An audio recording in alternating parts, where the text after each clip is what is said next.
Los sueños de Don Bosco. Segunda parte. Del 21 al 30. 21. La rueda de la fortuna. 1856. Soñé que se me presentaba alguien con una rueda que anunciaba el futuro, y aquel personaje me dijo: oiga el ruido de esta rueda. Cada vuelta que ella da, significa lo que sucederá a su obra educativa en 10 años. Le dio la primera vuelta, el ruido que se produjo fue tan pequeño que apenas se alcanzó a escuchar muy cerca. Al darle la segunda vuelta ya el ruido que produjo la rueda se alcanzó a escuchar desde mucho más lejos. A la tercera vuelta el ruido fue mucho mayor y se alcanzaba a oír por todo el país. A la cuarta vuelta de la rueda ya el ruido fue inmenso y a la quinta vuelta el ruido fue tan grande que parecía oírse por todo el mundo. Y me fue comunicado lo que este era el anuncio del futuro que esperaba a la obra educativa de Don Bosco. En los primeros años solo sería conocida en la ciudad donde estaba su primer instituto, el Oratorio, en Turín.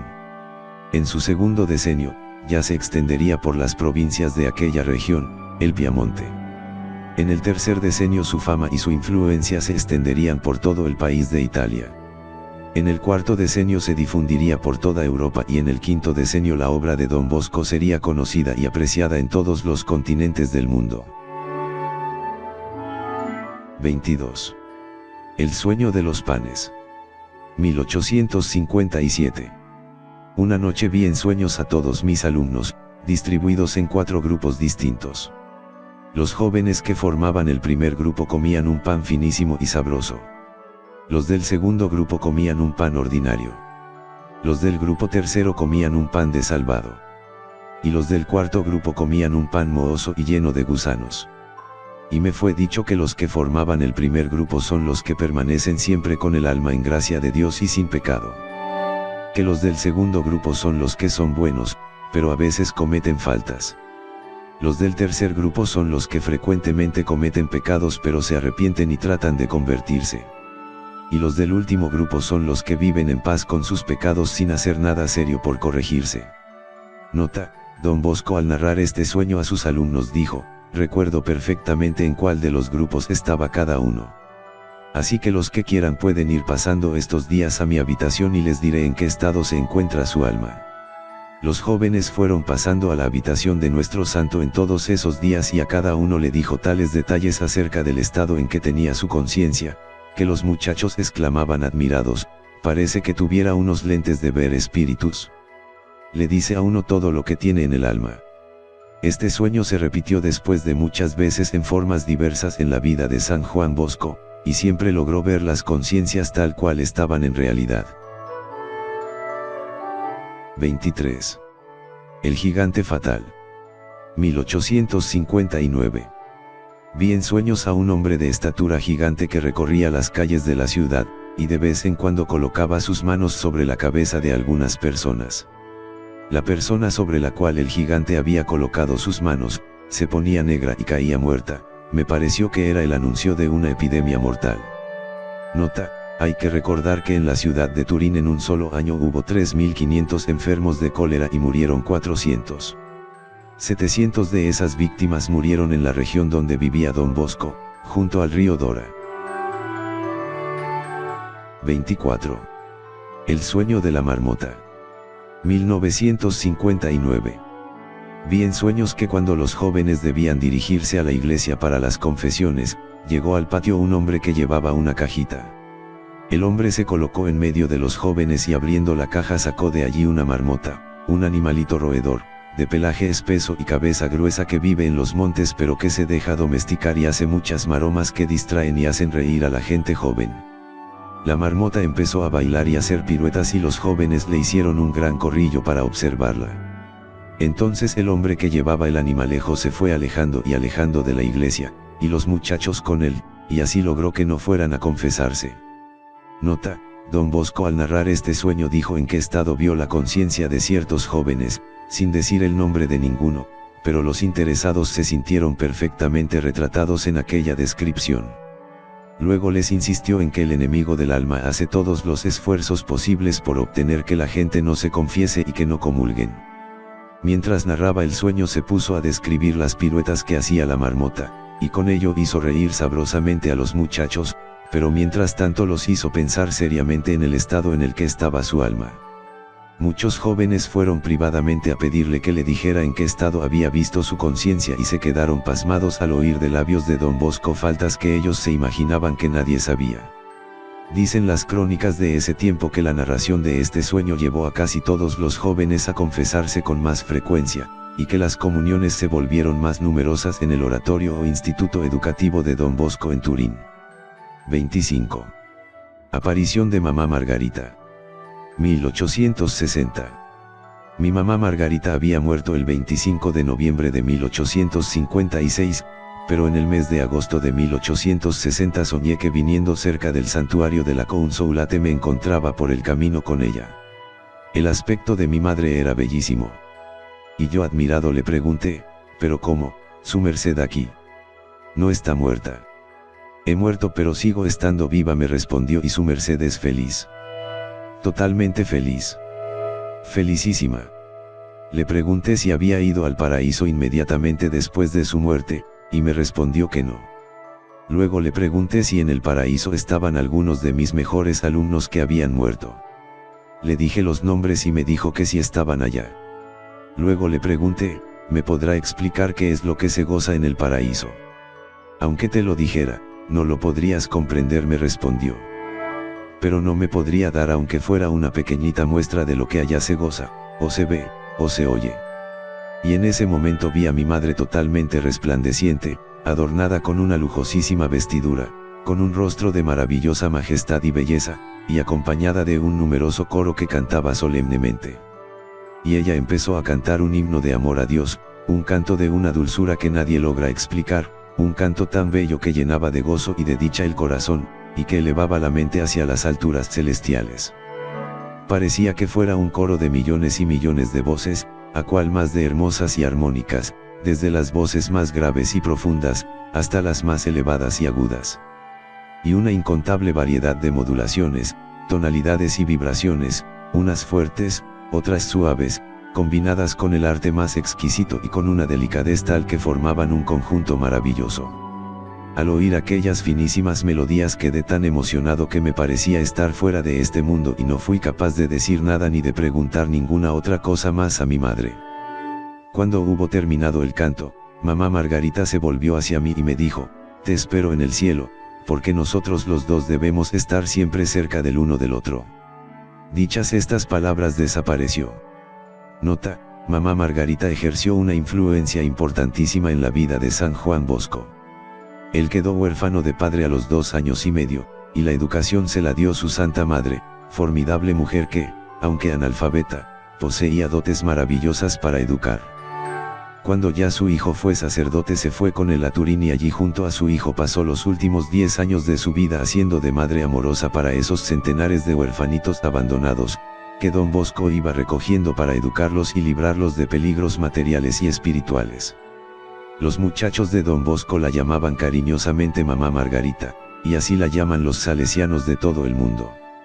Don Bosco habla muy hermosamente de ella en la autobiografía que por orden del Papa tuvo el que escribir. Cuando le presentaron el retrato de mamá Margarita a los 67 años 1855, pintado por Rollini, según un croquis de Bartolomé Bellicio. Le fue ofrecido a don Bosco en el día de su santo, 24 de junio de 1855. Al verlo, exclamó, es ella. No le falta sino que hable. Se conserva en el Museo de Don Bosco, Turín.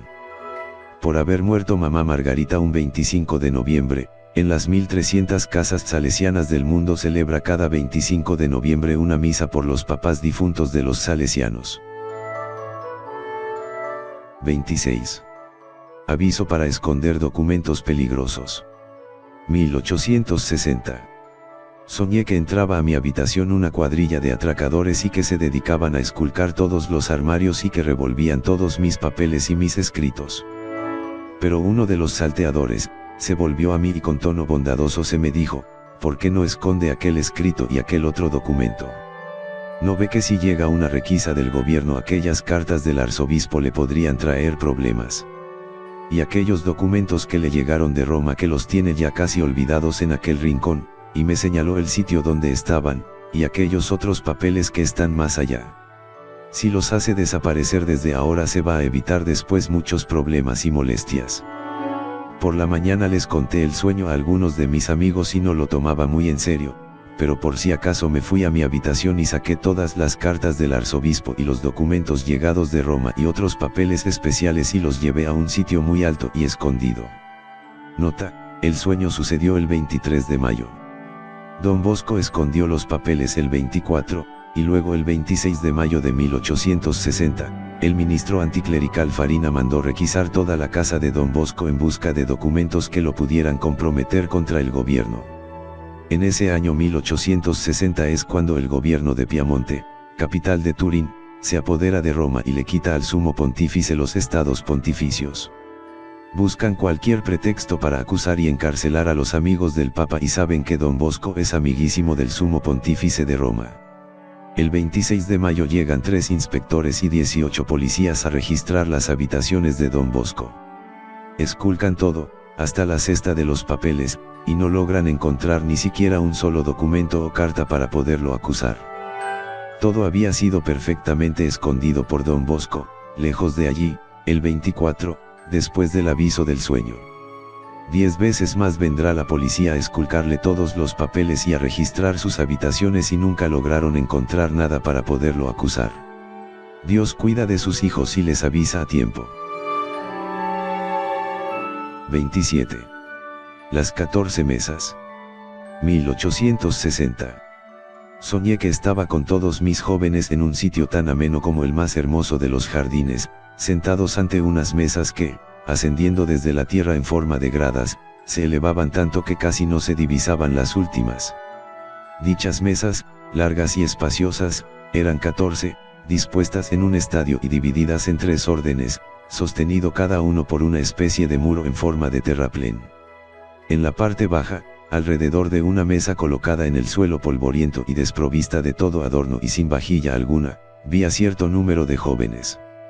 Aparecían tristes, comían de mala gana y tenían delante de sí un pan semejante al pan duro y feo que les dan a los soldados en la guerra, pero tan rancio y lleno de moho que causaba asco. Este pan estaba en el centro de la mesa mezclado con suciedades e inmundicias. Aquellos pobrecitos se encontraban como unos cerdos inmundos en una pocilga. Yo les quise decir que arrojasen lejos aquel pan, pero me hube de contentar con preguntar por qué tenían ante sí tan nauseabundo alimento. Me respondieron: hemos de comer el pan que nosotros mismos nos hemos preparado, pues no tenemos otro. Aquello representaba a los que están en pecado mortal. Dicen los proverbios en el capítulo 1, odiaron la disciplina y no abrazaron el temor de Dios y no prestaron atención a los buenos consejos, y por eso tienen que comer el fruto de sus malas obras. Y el Salmo 75, los que hacen el mal tendrán que beber de la copa de la amargura. Pero a medida que las mesas estaban más y más arriba, los jóvenes que comían en ellas se mostraban más alegres y se alimentaban con un pan más sabroso.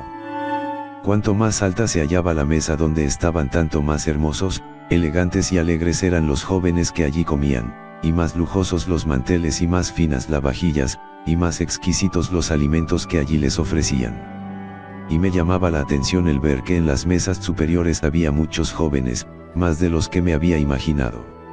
Al fin me puse a mirar las más altas mesas, las más elevadas.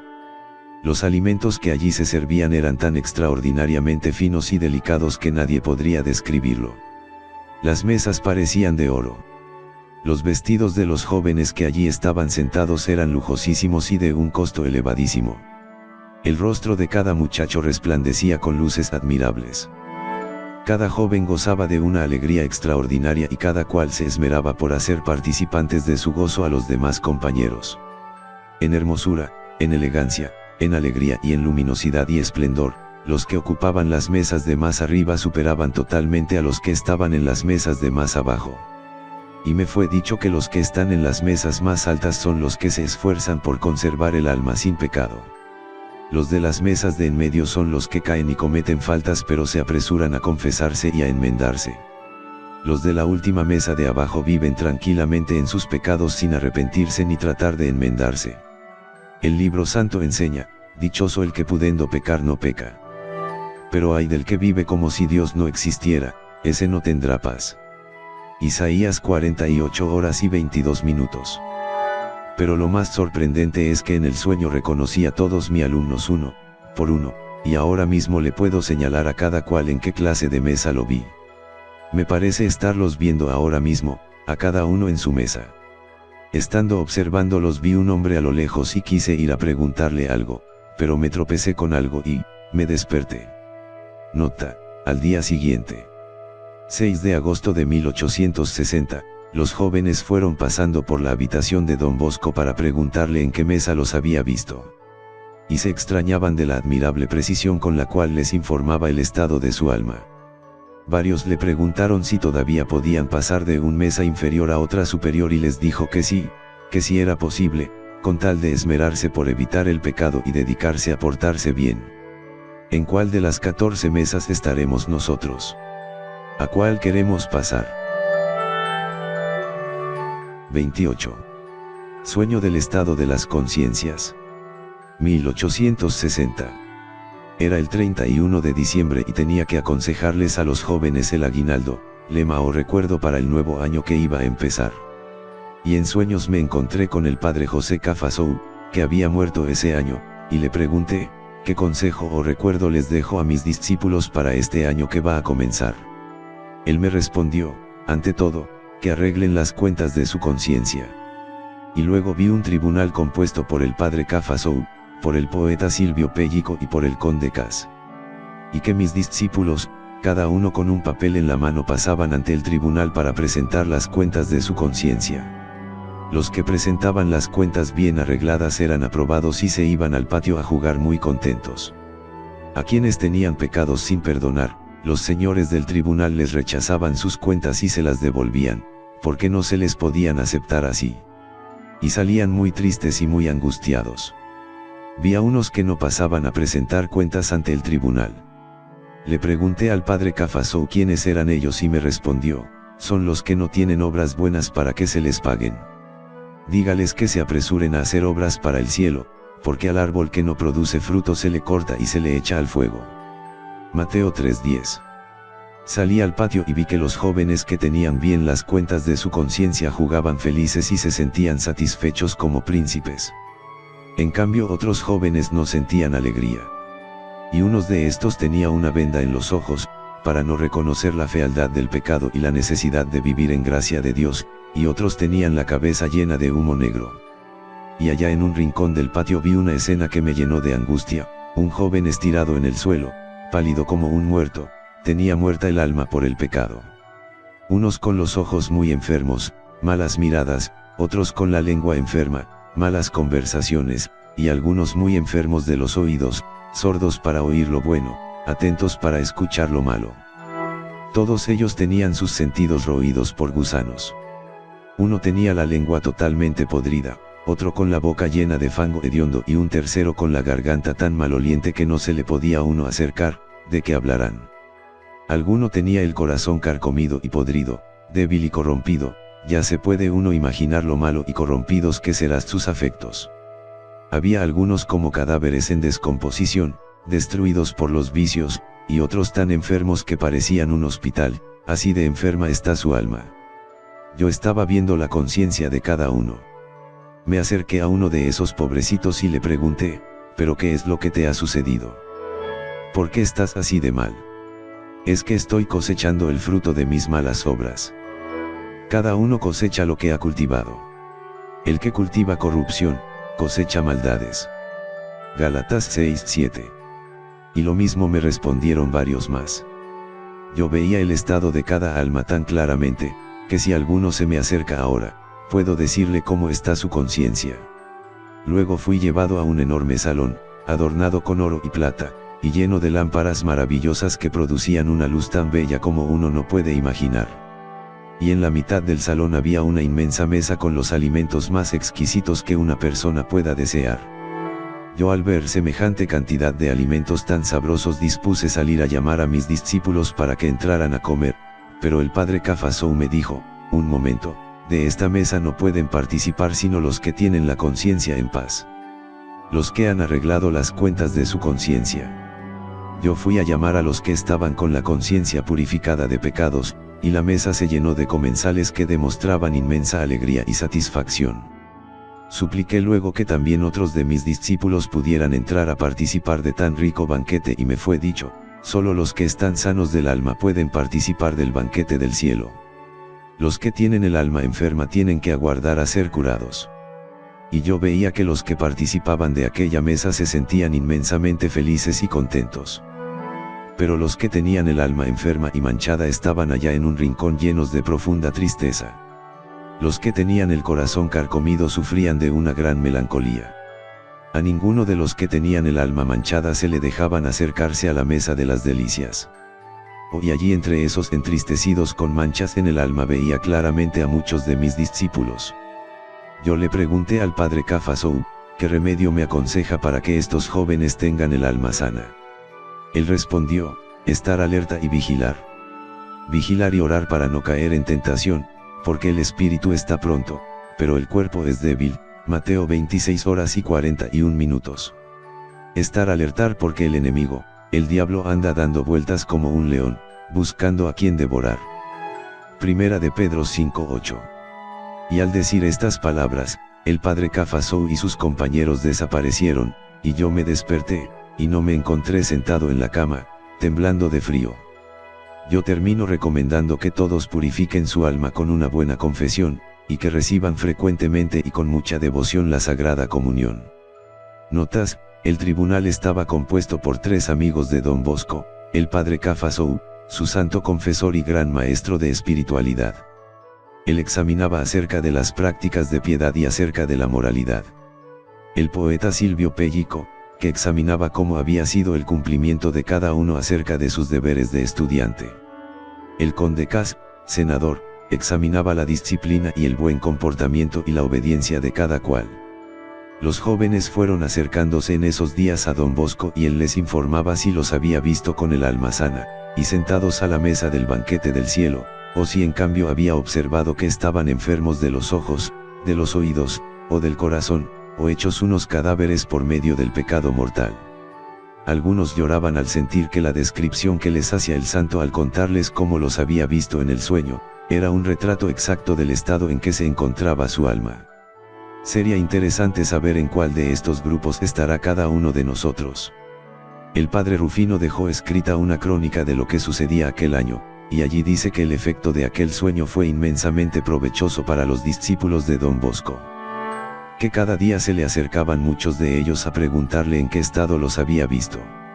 Y que un grupo bastante numeroso de jóvenes que hasta aquel día no habían querido arreglar los asuntos del alma con una buena confesión, empezaron a frecuentar el confesionario con mucho arrepentimiento. Don Bosco sentía alegría de comprobar que la narración del sueño de las conciencias estaba haciendo mayor bien que una tanda de retiros espirituales. A los 2 días al bajar Don Bosco por las escaleras se encontró con un joven y le dijo, ¿cuándo te confesarás de tal pecado, que nunca te has atrevido a confesar? El muchacho se echó a llorar. Nunca en su vida se había atrevido a confesar ese pecado. Y fue enseguida y se confesó y quedó en paz. La crónica del oratorio sigue diciendo, muchos jóvenes se han echado a llorar cuando Don Bosco les ha dicho en qué estado lamentable los vio en el sueño. Los alumnos de los talleres han ido en su mayoría a hacer una confesión general de toda su vida. Los alumnos le pidieron a Don Bosco en el patio, en el recreo, que les diera más explicaciones del sueño y él añadió, en ese sueño aprendí más que si hubiera leído varios libros. Los que tienen humo en la cabeza son los que se dejan llevar por el orgullo y el amor propio y el deseo de aparecer.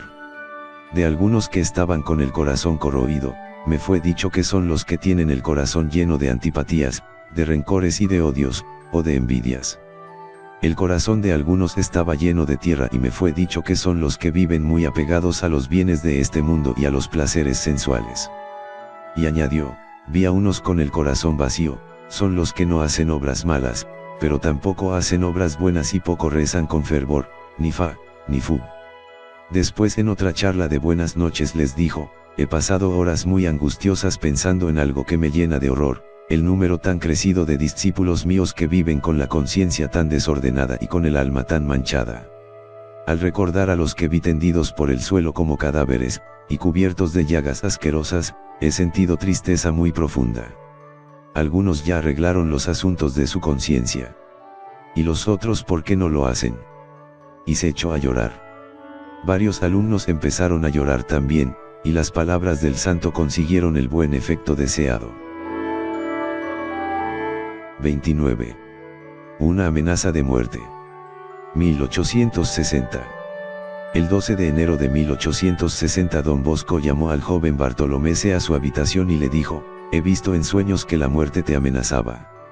Se acercaba a ti con el deseo de llevarte a la eternidad. Al ver esto, corrí inmediatamente a impedir que la muerte te llevara, pero oí una voz que me dijo: ¿para qué dejar que siga viviendo a uno que quiere seguir en pecado y no quiere hacer caso a las invitaciones que tú le haces para que empiece a tener un buen comportamiento y abusa de las gracias que nuestro Señor le concede? Yo rogué para que te alargaran la vida y lo obtuve.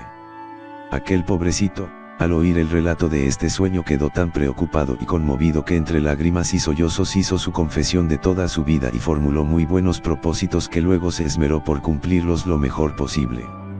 Y Bartolomé le contaba luego al padre Benetti que desde su primera comunión nunca más se había confesado bien, pero que desde que don Bosco le contó este sueño había arreglado completamente las cuentas de su conciencia con Dios.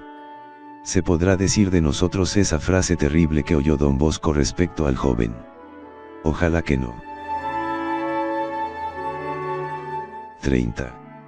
Un paseo al paraíso. 1861. En la noche del 7 de abril de 1861 dijo don Bosco a sus jóvenes: voy a contarles un sueño que tuve durante 3 noches. Lo que más emoción me produjo fue que cada noche reanudé el sueño en el punto preciso en el que había quedado la noche anterior al despertarme. El sueño consta de 3 partes. Primera parte. Soñé que llegaba con mis discípulos a una hermosa y amplia llanura y que les preguntaba: ¿quieren que vayamos a dar un paseo? Los jóvenes dijeron: ¿pero a dónde? Y uno respondió: vamos al paraíso. Y todos aclamaron: sí, vamos al paraíso. Atravesamos la llanura y llegamos a una hermosísima colina llena de toda clase de árboles frutales, y cada árbol estaba totalmente lleno de las frutas más exquisitas. Por todas partes se veían flores bellísimas y en el ambiente se sentía una paz y una alegría imposibles de describir. Los jóvenes, mientras gustaban aquellas sabrosas frutas, me preguntaban: ¿qué significa todo esto? Y yo les respondía: esto es un recuerdo de los goces y alegrías que nos esperan en el paraíso. Nos imaginábamos que ya estábamos en el paraíso, pero luego al llegar a la cumbre de la colina divisamos a lo lejos una altísima montaña. Allí sí estaba el paraíso. Y vimos que una inmensa cantidad de gente subía por esa encumbrada montaña, con mucha dificultad pero con enorme entusiasmo, y que desde arriba Dios, desde una luz hermosísima, invitaba a todos a seguir subiendo y a no desanimarse por las dificultades. Vimos también que varios de los que ya estaban muy altos, bajaban otra vez para ayudar a los que estaban pasando por sitios demasiado difíciles, y les ayudaban para que lograran subir también ellos. Y se notaba que a los que llegaban a subir hasta la cumbre los recibían allá con una gran fiesta y con muchísima alegría. Numerosos jóvenes, al contemplar a lo lejos el paraíso, sintieron tal entusiasmo que emprendieron veloz carrera hacia él, para llegar lo más pronto posible, y se adelantaron mucho al resto del grupo. El lago de sangre. Antes de empezar la subida hacia el paraíso nos encontramos con un lago de sangre, de varias cuadras de ancho y largo, y allí junto a él vimos multitud de brazos, manos, pies, cabezas y cuerpos descuartizados. Parecía que allí hubiera habido una horrible batalla. Era un espectáculo espantoso.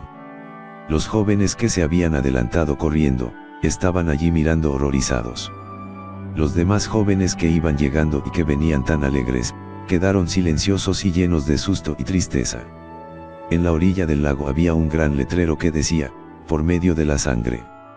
Yo pregunté qué significaba todo aquello y una voz me dijo: el lago significa la sangre que han derramado los mártires de la santa religión, desde la sangre del justo Abel hasta la del último profeta asesinado. Lucas 11:51, y la sangre del gran mártir Jesucristo, y la de todos los que han muerto por defender la religión. Y los brazos, pies, manos y calaveras, ¿qué significan? La voz nos respondió, son los que han pretendido luchar contra la iglesia. Han quedado tendidos en el campo de batalla, pues la promesa de Jesús dice, los poderes del infierno no podrán contra ella. San Mateo 16:18. Yo les expliqué a mis discípulos que los que se sacrifican por defender la santa religión subirán muy alto hacia el cielo y que los que atacan la religión de Jesucristo se quedarán destrozados a mitad del camino de la eternidad. Y seguimos nuestro viaje. El lago de agua. Encontramos otro gran lago de aguas cristalinas, con un inmenso letrero que decía, por medio del agua. También junto a este lago había muchos cuerpos destrozados. Y una voz nos explicó, esto significa que para ir al cielo hay que ser purificados por el agua del bautismo y por el sacramento de la penitencia, porque al cielo no puede llegar nada manchado. Apocalipsis 21:27. Y los restos humanos son los que no quisieron purificarse por la penitencia, y se dedicaron a obrar contra la iglesia de Dios. El lago de fuego. Seguimos el viaje y llegamos a un lago de fuego. Allí a su alrededor había también restos de cuerpos humanos y en el otro extremo un gran letrero que decía, por medio del fuego. Y una voz nos dijo, esto significa que para ir al paraíso es necesario tener gran fuego de amor a Dios y de caridad al prójimo. Los restos de cuerpos humanos que hay alrededor significan los que en vez de amar a Dios y a su prójimo, se dedicaron fue a atacarlos. Han quedado destrozados, a mitad del camino de la eternidad. El circo de las fieras. Llegamos luego a un enorme circo llenito de terribles fieras, lobos, osos, tigres, leones, panteras, serpientes, perros bravos, gatos rabiosos y cada monstruo tenía la boca abierta mostrando sus colmillos y aguardando que alguno se le acercara para devorarlo. La voz nos dijo, esos son los peligros que el demonio, el mundo y la carne presentan contra el alma para hacerla pecar y llevarla a la condenación. Los jóvenes me preguntaron si nos acercábamos a las fieras, pero yo les respondí, el que ama el peligro, en él perece. Y nos retiramos de allí y seguimos nuestro viaje. Si pasábamos por entre el circo, el camino era mucho más corto, pero muchísimo más peligroso. En cambio, dando la vuelta, el viaje era mucho más largo pero con menos peligros, y dispusimos más bien a dar la vuelta. La multitud mutilada. Llegamos a una llanura donde había una inmensa multitud de personas, pero a cada cuerpo le faltaba algo. A unos les faltaban los ojos, a otros las orejas, a unos las manos y a otros la cabeza. Unos no tenían lengua. Los jóvenes estaban aterrados al ver a esa gente tan mutilada, pero una voz nos explicó, esos son los que por salvar el alma y por no pecar sacrificaron su vista o sus oídos o hicieron sacrificios en el hablar o hicieron sufrir a su cuerpo con ayunos y penitencias. Los que no tienen cabeza son los que se consagraron a Dios ofreciéndole toda su vida para su santo servicio. Estas gentes cumplieron lo que decía Jesús, si tu mano o tu ojo te es ocasión de pecado, sacrifícalo. ¿Qué más vale entrar al reino de los cielos mano o ciego, que irse con las dos manos al infierno? Mateo 18:8. Estos resucitarán gloriosos para reinar eternamente en el cielo. Y en aquel momento oí que una gran muchedumbre venía desde el cielo para animar a los que iban subiendo hacia el paraíso y les decían, ánimo, bien, bien, y al oír aquel ruido de aplausos y de gritos me desperté. Esta es la primera parte del sueño. Segunda parte. La plaza y el túnel. En nuestro viaje hacia el paraíso llegamos a una gran plaza llena de gente muy alegre.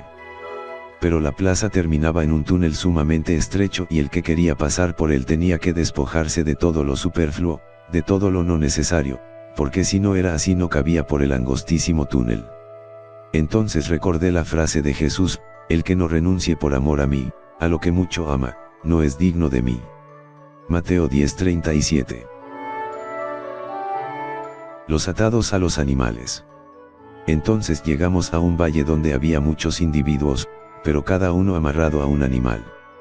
Uno amarrado a un buey, otro a un asno o a un caballo, un tercero a un cerdo y otro a un perro o a un gato o a un conejo. Y me fue comunicado que los que están amarrados a un buey son los perezosos, en los cuales se cumplirá lo que dijo San Pablo, el que poco cultiva, poco cosechará. y los que estaban amarrados a un asno son los tercos, los testarudos, los que siguen sus caprichos sin hacer caso a lo que les aconsejan los sacerdotes y los superiores. A ellos les dice Salmo 22, no seáis como asnos y mulas que hay que guiarlos con freno y si no nos hacen caso. Me fue dicho que los que estaban amarrados a unos caballos son los que no emplean su cerebro para pensar en lo eterno y en la salvación del alma, sino solo piensan en lo que es de la tierra y del cuerpo material. A muchos los vi amarrados a cerdos y revolcándose con ellos entre el barro y me fue dicho que son los que se dedican a las pasiones sensuales y con el pecado se alejan de Dios. Y me acordé del hijo pródigo del cual dice el Evangelio que, se dedicó a vivir impuramente y lo pusieron a cuidar cerdos. Vi a unos amarrados a gatos, son los ladrones. Y otros amarrados a perros, los que dan escándalo y mal ejemplo. Y varios amarrados a conejos, los que son cobardes y no se atreven a defender su santa religión ni a practicarla delante de los demás. El jardín infectado. Llegamos a un jardín muy hermoso lleno de rosas, violetas y manzanas. Pero apenas nos acercamos a las rosas notamos que en vez de aroma despedían un olor muy desagradable. Y las violetas en vez de oler agradablemente, olían a fetidez asquerosa. Y uno de los jóvenes quiso probar una de las manzanas que allí había y tuvo que vomitar porque tenía un sabor horriblemente feo. Y me fue comunicado que eso significa los goces materiales que ofrece el mundo, tienen apariencia de belleza y de sabrosura, pero en realidad producen asco y aversión y desagrado. La muchedumbre del camino ancho. Luego llegamos a una avenida ancha y atrayente y vimos que por allí corría alegremente muchísima gente. Orquestas, conjuntos musicales, gritos y aplausos. Unos bailaban, otros brincaban, y la algarabía de todo era ensordecedora. Pero notamos con susto que entre esa inmensa multitud que descendía por el camino ancho, iban unos tipos muy elegantes empujando para que no se detuvieran, pero a esos individuos les salían unos cuernos por debajo de sus sombreros. Entonces me acordé de lo que dice el libro de los Proverbios, hay caminos que a la gente le parecen buenos pero que terminan llevando al desastre. Proverbios 16:25. Y una voz dijo, miren cuánta gente va viajando tranquilamente hacia el infierno sin darse cuenta. Entonces nosotros nos devolvimos llenos de susto y en vez de seguir por ese camino ancho que lleva a la condenación nos dirigimos hacia una senda estrecha que subía. Recordábamos aquellas palabras de Jesús, que ancha es la vía que conduce a la perdición y cuán numerosos son los que se van por ella, y que angosto es el sendero que lleva a la vida eterna y que poquitos son los que por él caminan. Viajad por la vía angosta. Mateo 7:13. Y yo pensaba, diré a mis discípulos, recuerden que los placeres conducen a la perdición no son sino mera apariencia. Ofrecen solo belleza exterior, pero no alegría interior. Estén alertas para no dedicarse a pecados que los hacen semejantes a los animales, como la pereza, la gula, la impureza, el robo, la desobediencia o el falso respeto humano. Qué triste que tengan que decir de nosotros como del hijo pródigo, se dedicó a vivir impuramente y lo pusieron a cuidar cerdos. Y en aquel momento, cuando íbamos a empezar a subir por el camino angosto, los muchachos comenzaron a gritar, como que no es el camino, quizás nos equivocamos de camino. Y al oír estos gritos, me desperté. Tercera parte. El puente. Nos volvimos del camino ancho y llegamos otra vez a la inmensa plaza donde había tanta gente y de la cual se podían salir por un túnel muy estrecho. Pasamos por allí pero nos encontramos con que teníamos que pasar por un puente muy estrecho y sin barandas, debajo del cual había un horrible abismo. Los jóvenes se detuvieron asustados. Si dábamos un paso en falso caeríamos a las aguas turbulentas que corrían encajonadas por el tenebroso abismo, y desapareceríamos. Al fin uno se atrevió a pasar y lo siguieron los demás, poco a poco y con muchísimo cuidado, y logramos llegar al otro extremo sin caer al torrente. Nos había servido ser, como decía Jesús, sencillos como palomas, pero prudentes como serpientes. Un camino muy difícil. Encontramos luego un camino sumamente difícil de andar. En un sitio montones de espinas pretendían impedirnos el paso. Más allá piedrononas inmensas que para pasar sobre ellas había que agarrarse muy fuerte con las manos y con los pies, y cada uno tratar de ayudar a subir al que iba cerca. La subida era cada vez más escarpada, pero nosotros nos animábamos a no desfallecer, y seguimos subiendo.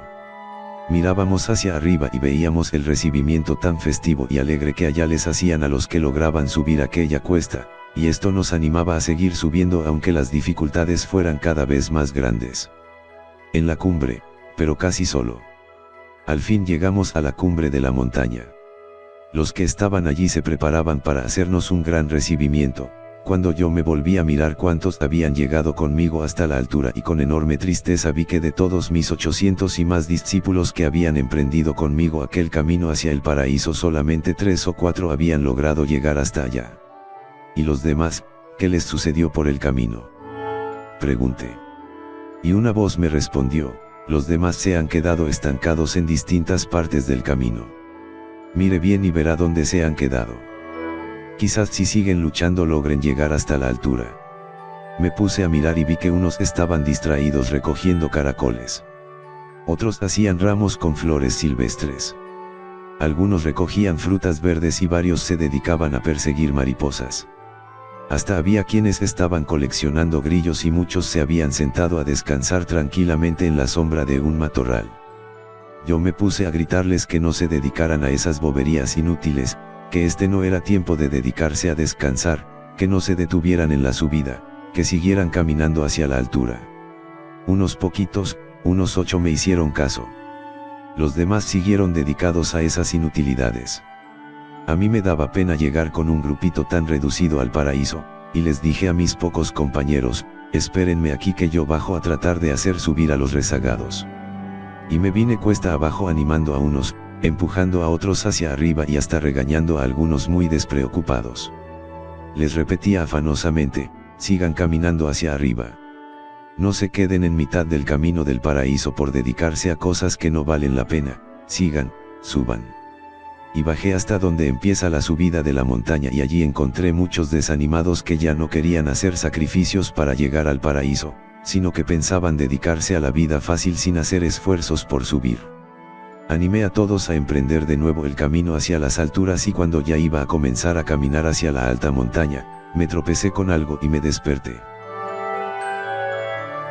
Quiero terminar esta narración diciéndoles: de 800 que empezaron la subida solo 4 llegaron directamente al cielo.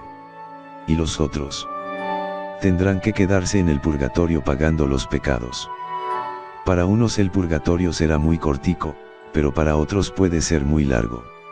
Y algunos me preguntarán: ¿qué debo hacer para que mi purgatorio no sea tan largo? Yo le respondo: gane indulgencias. Indulgencias es el perdón de una parte de la pena que se debe pagar por el pecado. La Iglesia Católica tiene poder de conceder indulgencias, porque Cristo dijo a los apóstoles: todo lo que desatéis en la tierra, quedará desatado en el cielo. La Iglesia ha concedido indulgencias a quienes le ofrecen a Dios el trabajo que hacen. También se gana indulgencia cada vez que se ofrece a Dios un sufrimiento o se da una limosna por amor de Dios. Gana indulgencia quien asiste a la Santa Misa y quien comulga y el que reza el rosario o visita a Jesús sacramentado en un templo, etc.